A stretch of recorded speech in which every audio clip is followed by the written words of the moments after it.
do. Right. Hi, everyone. This is blah, blah, blah, blah, blah.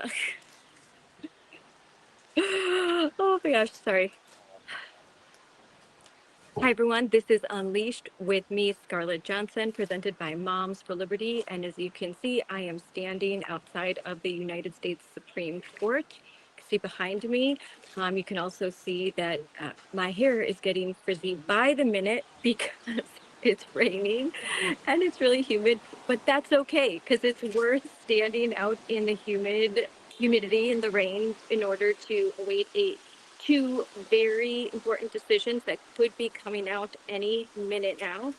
And I am with my friend and, a young conservative guy who is running for Congress in the 7th District to replace Representative Tom Tiffany, who's currently running for governor of Wisconsin. And so, hi, this is Michael Alfonso. I should introduce you first. My mom would be upset. That's rude of me and not in keeping with Hispanic culture, which you understand. Yes, I do. And I forgot my most important title that just came up 3 weeks ago. I am now a dad. You are dad to Rosita, who is beautiful. She is beautiful, as all Hispanic baby girls are. It's a good thing she looks like her mom, right?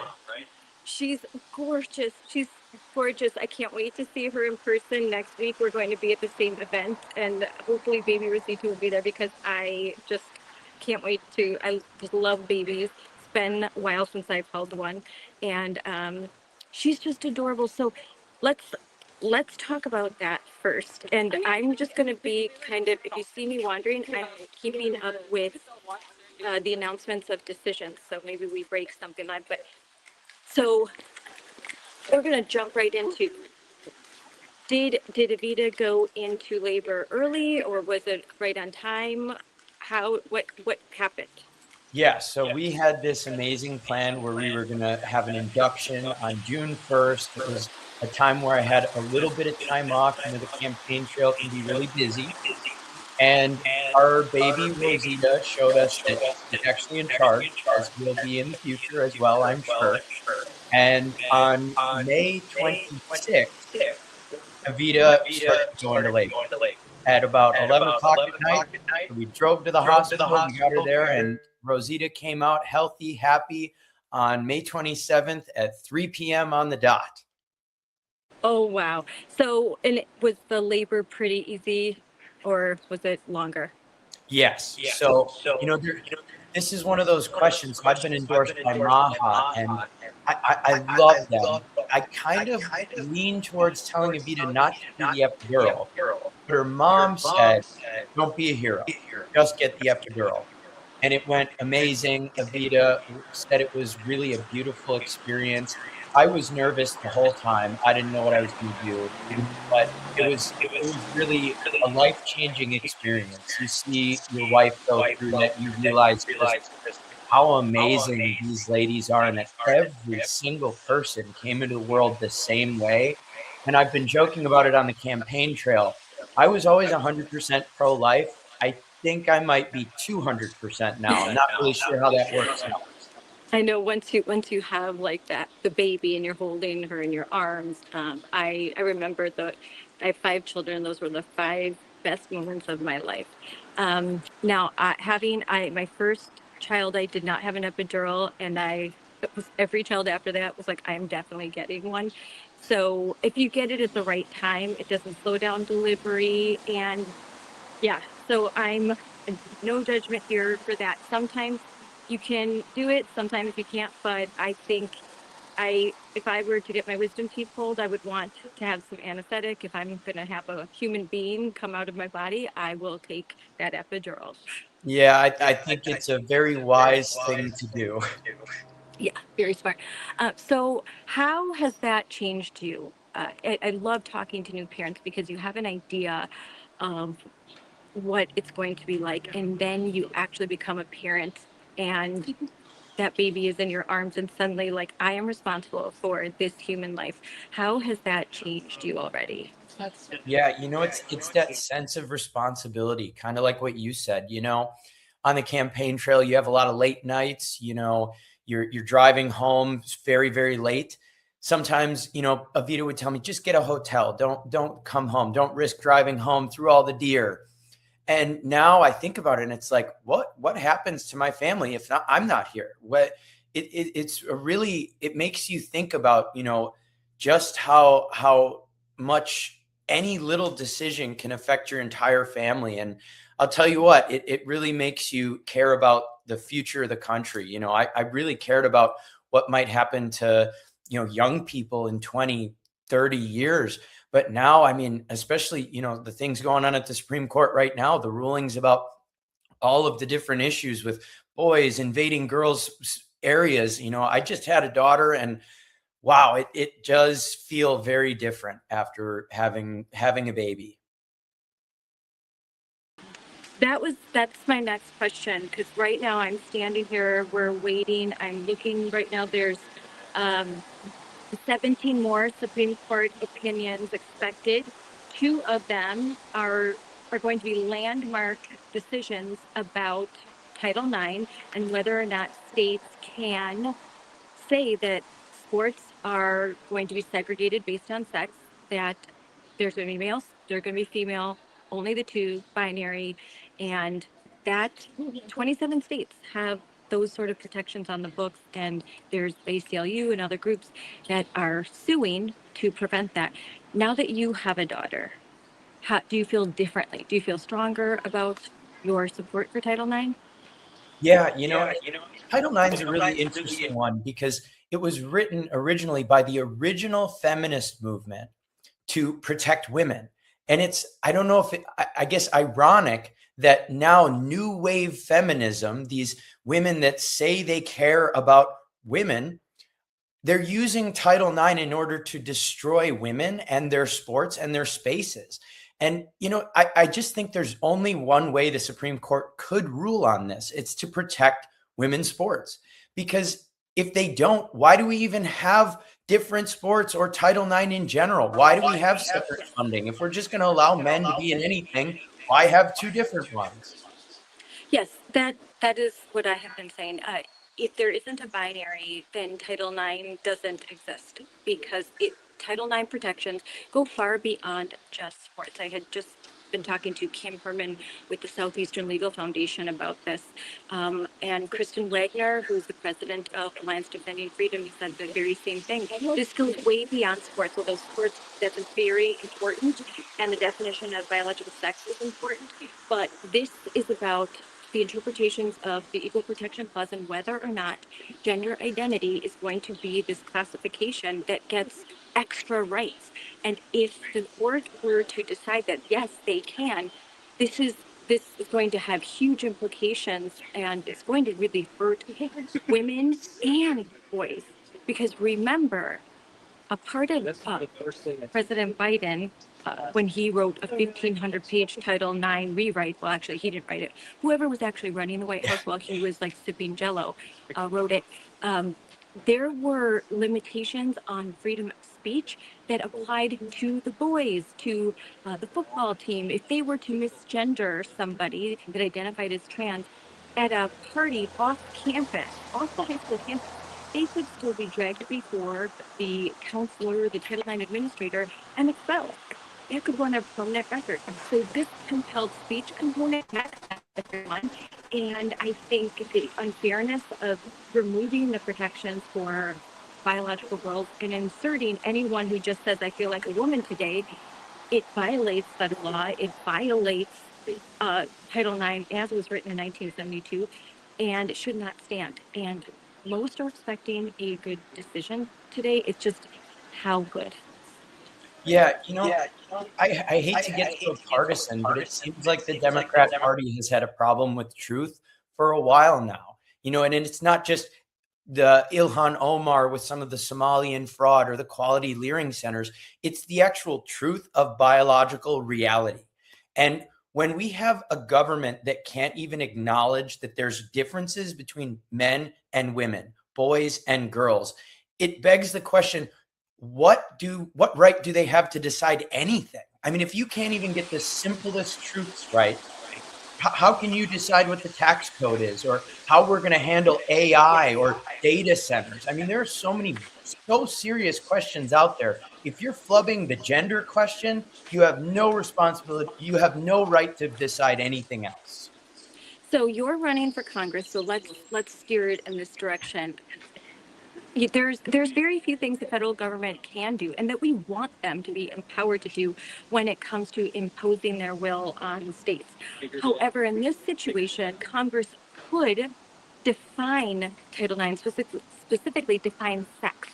That is something Congress could do, and and the House has been trying to do every year, passing bills, but then they languish, they go to the Senate, nothing gets passed. So you're running for Congress. Will you fight to codify the definition of sex into a bill that would get passed, and hopefully we could settle this whole thing if Congress could just define sex in Title IX, because Congress passed this in 1972. I should note that is the 54th anniversary of Title IX right now today. So what are you going to do as a congressman if elected? I would like to, on day one, get a bill out that clarifies Title IX, biological men and biological women, as it was intended. Title IX was brought into law under the Nixon administration. Nixon had no confusion about how many genders there were and what the true intention of the bill was.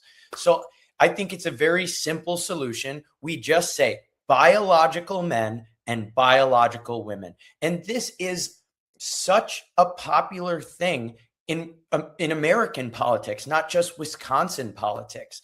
And, I think this is kind of a broader example of how really our Congress in particular is failing us. President Trump and his administration have been doing some amazing things. They've already tried to clarify Title IX, but the president doesn't have the power to write laws. Congress has been abdicating its responsibility to pass laws. I mean, we see it with the SAVE Act right now. For almost 2 years, we can't get a bill through that requires proof of citizenship for voting, an 80-20 issue. Even half the Democrats believe you should prove that you're a citizen to vote.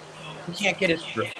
I think this is why it's so important to have a new generation of leadership, people who are getting in it for the right reasons, not to, finish some legacy or to, try to enrich ourselves or our families in some gross way. It's about making a difference for the next generation. As a new dad, that is my number one concern. And as a girl dad, it's even more important.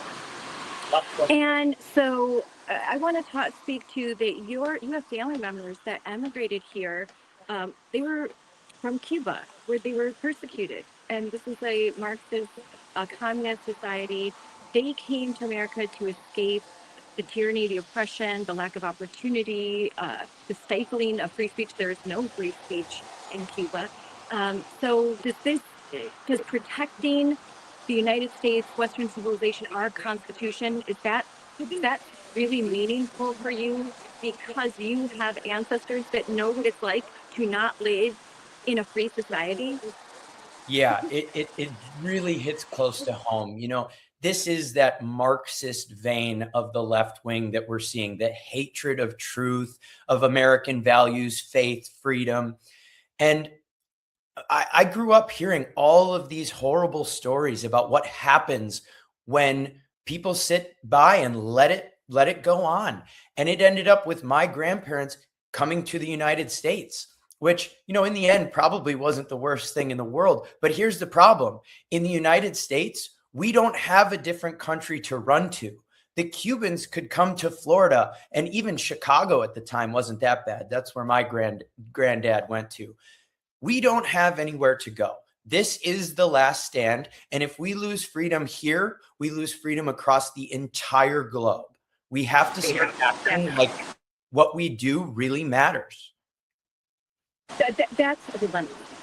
That is 100% true. You're quoting Reagan there, where this is the last best hope for freedom. If freedom and liberty do not survive here in America, there is nowhere else for us to go. this is the last stand right here. We have to fight for it. I have a daughter right now traveling through Europe, and daily she's telling me like, "Oh my gosh, it's so different here. I didn't know what I had. It's such a, I'm so glad she's having this experience because I think people imagine, socialism is so wonderful. And she's like, they're so poor. I mean, I could go on and on about what she's telling me that she's learning firsthand. And I think too many young people in our country have this ideal vision of this democratic socialist state. And as you know, we've got a front runner in Francesca Fong in Wisconsin, who is an avowed communist, socialist Democrat. She is, and I think a lot of people like have this sort of pie in the sky, like this Shangri-La vision of communism, like, oh, everything's just going to be free and free this, free that, and everything's going to just be so wonderful. And in practice, that never happens. And I'm so glad they, with you can bring your perspective to this. And you're young, and I really appreciate all that you can bring because you have real skin in the game. Yeah, I always lean back on one of the most powerful things Reagan ever said. Freedom is only one generation away from being lost, always. And I have to tell you, it's really only a half generation from being lost. Republicans have given up on young people. For pretty much my whole young adult life, from high school to college, there was only one conservative who really focused on young people. His name was Charlie Kirk, and we don't have him anymore. We need to focus on winning the young people because I have to say, our great older generation, they already fought the battles against socialism. They won the Cold War. Now it's coming for us, my generation, the younger generation. It's even hitting some of the kids in grade school. I mean, if you read some of these syllabuses and the books that are in these libraries, it's Marxism. And it is now time for us, the Generation Z, to step up and earn the legacy that the great baby boomers and the silent generation have left us, have died for. And we really need to step up and earn it. And it starts by talking to young people. They are winnable. Charlie Kirk showed that. It's not that these kids don't believe in American values. It's that nobody's ever told them about it. I know it's so hard to believe, but you'll go through school, all of high school, you're told how America is a racist nation and that all of our founding was based on this idea of slavery and whatever else you may have.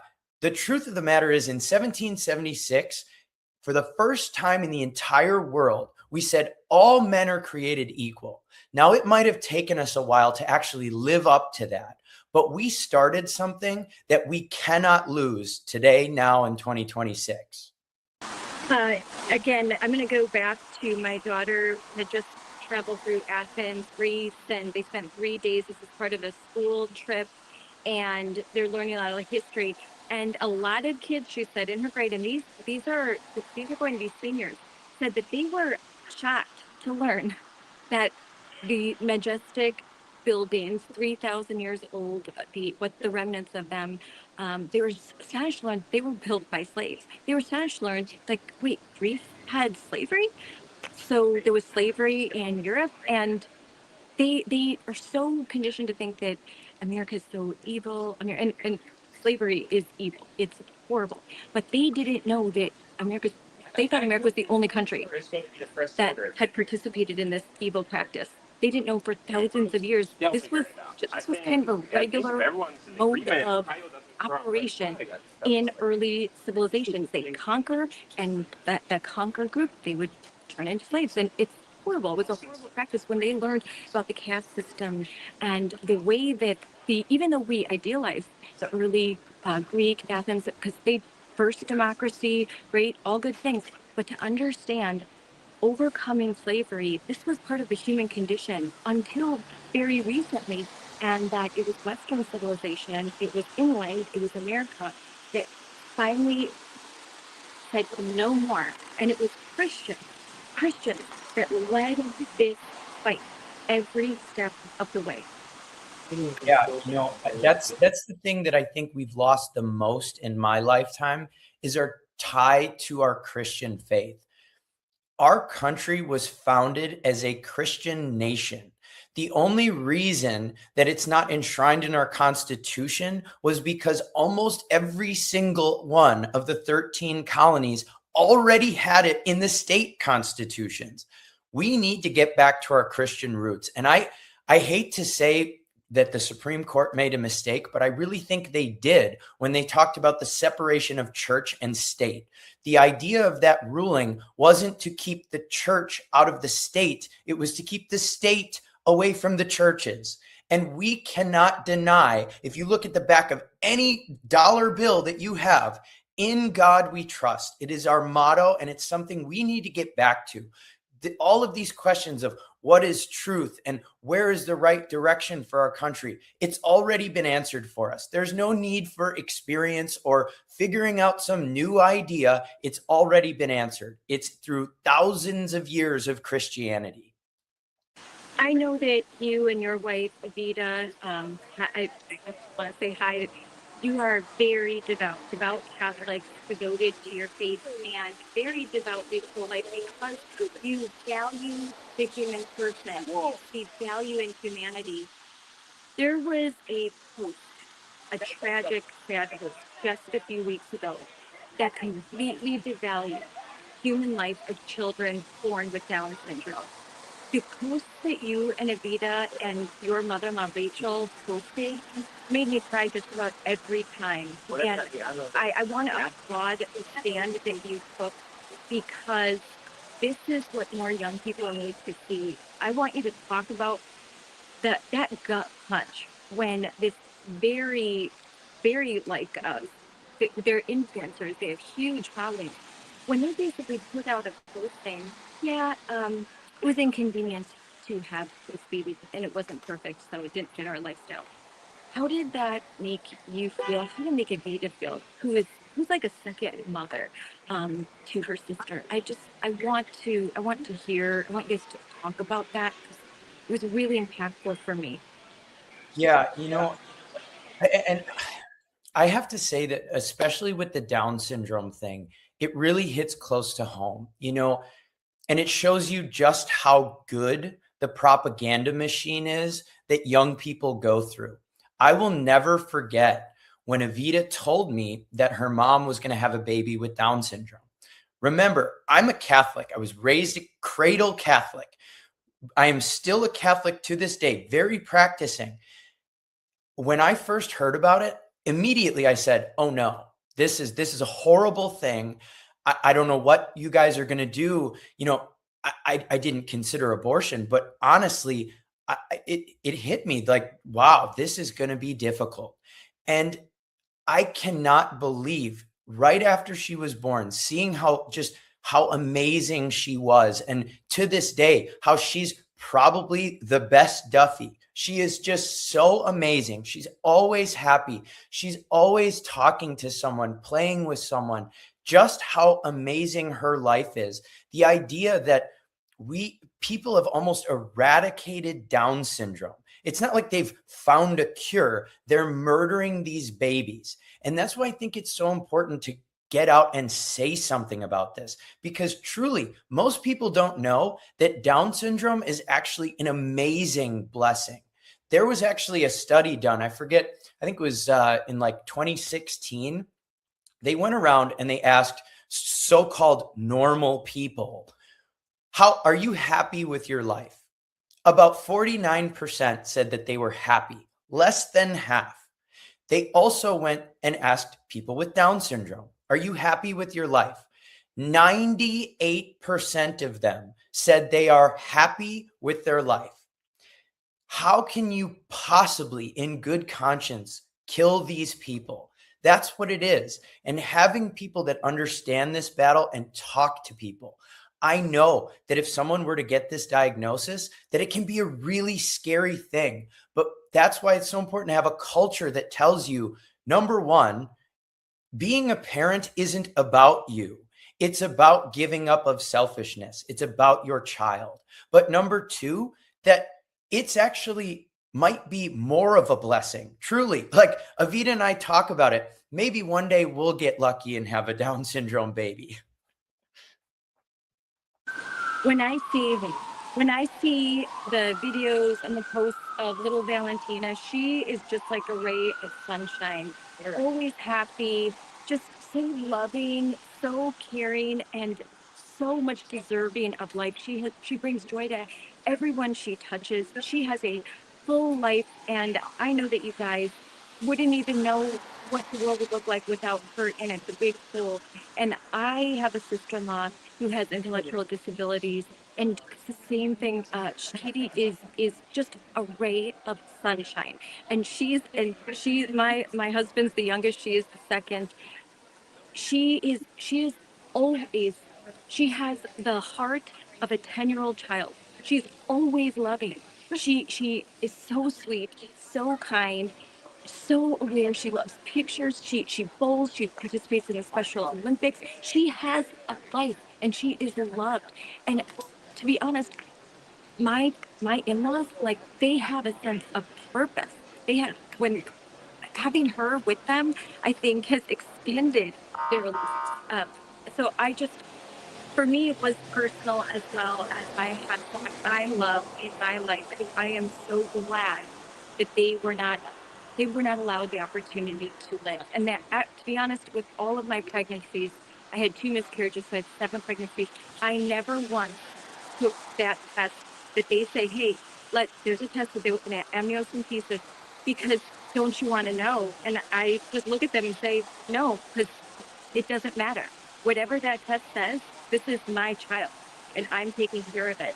So there's nothing you can tell me that would change my mind. And why would I wrestle and struggle with a possible false negative too, which they have high false negatives.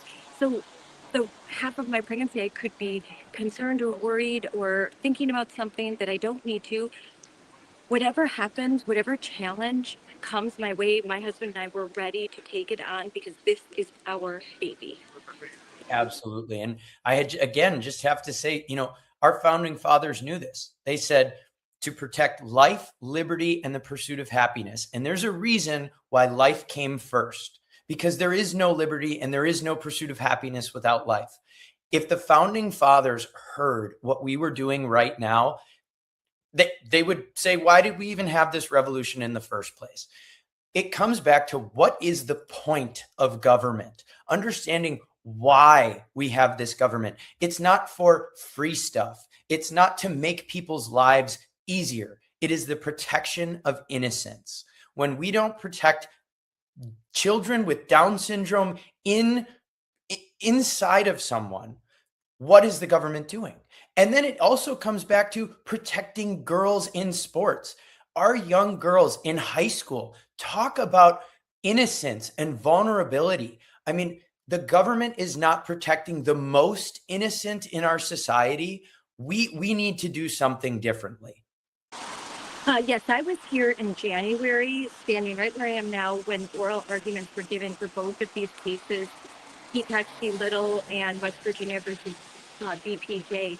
And there was a very noticeable absence in the 4 hours oral session. And that was a mention of any of the girls. The girls were not mentioned. They weren't mentioned by me. There was such a preoccupation with with the boys, and how they felt, or how can we best serve and protect them. There are boys' work. When you allow gender identity to be a category in deciphering Title IX and allowing these protections, then you erase girls' stories. So there's boys' worth, and then there's boys' worth, because they will. The more and more that you see these boys say, I identify as a girl, they decide, oh, I'm an athlete too, because a very mediocre boy who's never really participated in track very much in his life can get out on the track field and run circles around girls, just because biological reality exists. Now imagine this boy is an athlete. Well, I mean, who knows how far he can go? And when you see the Olympics, when the Olympics are saying we're going to test in 2028, we are going to test, and if you have the markers, the genetics of a boy, then you cannot participate in female, sex-separated female categories. Then why? I think it's settled. It's over. Yeah. We should not be allowing these competitions to take place with boys on girls teams in middle school and high school and beyond. And in Wisconsin, our governor could not wait if he had the opportunity in a Thanos snap. He would allow boys in all of the spaces, all of the bathrooms, on all of the female athletic teams, and so would Jill Underley, who runs our DPA. So, I mean, we need to have candidates. We need to have people in Congress and Senate and every level who really understand this issue. And I think the younger you are, the more you really get it because you've lived it. Like you've been in high school during the dark times, college during the dark times. You understand the woke mindset, and you know how to defeat it. And we need more of that. Yeah. And, the other one that I forgot to mention when talking about vulnerable groups, let's talk about the person with gender dysphoria. This is a confused kid. It is the only, and this isn't a politically popular thing to say, but I think it's really important that leaders say the truth, regardless of whether it's popular or not. Transgenderism is a mental illness. And it is the only mental illness that you go into the doctor or the psychiatrist and they affirm you. If I were to go into a hospital and say, I think I have cancer in my leg, they're not going to say, yes, you absolutely have cancer. We don't need to test for it. We're going to chop your leg off. Or for example, when girls have anorexia, they don't go into the doctor's office and the doctor says, oh my gosh, you are fat. Let's get you on a diet. No, that's not what they do. And we need to start making sure that our healthcare providers are addressing this as it is, a mental illness. Because as Christians, our hearts should break almost as much for this young man who thinks he's a girl. He needs someone in his life who will tell him, hey, I know you're having a tough time, but let's talk about it. How can I help you? What can we do to help you? I'm not going to let you invade girls' sports. That's a line that cannot be crossed, but we do need to help you. Yes, and that's where there have been bills proposed by Republicans to prohibit minors from receiving so-called gender affirming care. Um, and that means and also that there can't be secret transitions in schools. Administrators can't keep secrets from parents. Strengthening FERPA. Now, there's something that Congress can do as well. Strengthen the language of FERPA. Let's give parents, they already have the parental rights. These are given by God. This is natural law. And we do have FERPA and PPRA. But let's try to strengthen these and maybe give them some teeth so that parents can have a right of action. Because I think the only thing that these woke bureaucrats are going to listen to are lawsuits where they suffer from, there's lawsuits where there could be punitive damages. And by that, that means their policies that are illegal and immoral, well, if they have those in place and a parent is harmed and a child is harmed, they can be sued for monetary damages. I think they'll listen to that. Money seems to be the only thing that they care about. Well, and we saw this in New Richmond, which is in the 7th district. When it first came out that there was a boy going to the girls' bathrooms, the school board voted 6-1 to do nothing, to punt the issue. Pretty much a good emblematic showing of what our government does all the time. Punt the issue, let somebody else worry about it. And it wasn't until the Trump administration stepped in and said, you are being investigated for infractions against Title IX, that anything happened. And it's sad that we have to inflict punishment in order to get the proper outcomes here. But when it comes to protecting our daughters, we need to do what needs to be done. There is no step too far.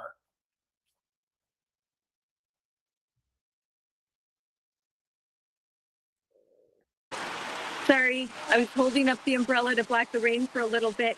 But I know so in closing, you are on your way to your first debate. So tell me what's happening. How do you feel, and what are the issues that you think? Because you're everywhere. Like you're all over Wisconsin. You're in the seventh district, and by the way, the New Richmond case that you were talking about, that's in your neck of the woods, and I really appreciate all that you did in supporting the girls, supporting the parents, writing an article, and really bringing attention to this situation in this very small corner of the world, a small rural town of Wisconsin, very conservative. It is overwhelmingly for Trump, and yet parents wake up one day and discover that the school district has a secret policy that allows boys in girls' bathrooms, the locker rooms, the shower rooms, boys and the girls' athletic teams. Their worlds were turned upside down. So I appreciate that you being a presence there. And this is your neck of the woods, so I know you really care about it. So what are the things as you travel through your district? What are the concerns that you're hearing, and how do you think that you as a congressman can make a difference? Yeah, I think President Trump has actually laid the groundwork for how we win elections in Wisconsin. And it's about talking to the people that really matter, working class families, the average American. This is a group of people that truthfully both sides of the political aisle have completely forgotten about. And that's why President Trump won, because he stepped in and he said, hey, you know why you can't afford anything? Because they lied us into a war in Iraq and Afghanistan, because your government is too busy spending money on illegal migrants rather than helping veterans in your own community. We need a government that only looks at things through the prism of America first. How does this help American citizens? And that is the crux of every single thing I do on the campaign trail. And if elected, what I will bring into office. How can I help the people of the Wisconsin 7th Congressional District and then the people of the United States? Because truly, both sides have given up on average Americans. Yes, yes, the forgotten man. The forgotten man. And I think you're right. The winning strategy in Wisconsin is not to not talk to regular people, to not speak to their language, to run a super secret conservative campaign where you're secretly you're socially conservative, but publicly you kind of like say all the things because you think you're going to win that like moderate voter by being weak, and you don't. You can win moderate voters by being strong. Weakness doesn't win. It's not a winning strategy. Believe in what you have to say. Show that you are fair and that you are generous and respectful, but that you have deeply held beliefs and you're going to stick with them. And you're trying to win them to you. You're not just trying to shape shift and mold and become whatever someone wants you to be. That does not win. What wins is saying the quiet part out loud and talking about these important cultural issues and saying, I am going to take a stand on this. And I'm not just going to say, oh, yeah, no boys and girls sports. I'm actually going to do the things. Guess what? I got a baby girl, and she's going to inhabit the world that I leave behind. I have skin in the game. So believe me, when I say I'm going to protect girls, I'm going to protect girls. Yeah. And, again, I just have to say just how our older generation has won this battle. They've done it. They have given us a United States that was worth handing to their children. It's now the job of my generation to do the exact same thing. And right now, we're giving up that responsibility. We're not doing it. We're busy, some kids living in their parents' basements. They're not going out into the world. They're staying on the internet. They're not, living a life worth living. And we have to get out there and start making a difference for this country, because we have been given the birthright of every American citizen, and it's now our job to earn it. Well, that is a perfect way to end this because it's starting to pour down rain. And I know that you've got to get ready for your first debate, and I wish you all the best. And I completely agree. Some of our biggest supporters and members of Moms for Liberty are the so-called boomers. They are on our side. They do not want to see their grandchildren grow up in a world in which there's bathe-ins in the bathroom, harassing them and making them uncomfortable and taking their opportunities. So I totally do not believe that this is somehow them versus us. I think that more often than not, it's not a real issue. It's an issue that people who aren't really conservative and aren't really Republican, but they pretend that they are, that try to drive these wedges that don't really exist. Yeah. And, I hate to say it, but the issue of boys and girls bathrooms is like a downstream times 12 issue. No one in the 1950s would have thought this would even be a discussion. The fact that the conversation is here now shows you how far we've gone. We need to be going so far the other way. This shouldn't even be a question. And honestly, when 40% of the country thinks this is worth a discussion worth having, we're already losing. We need to start talking about getting back to our Christian roots, defending the innocent, and making sure everyone in America can pursue happiness and has liberty.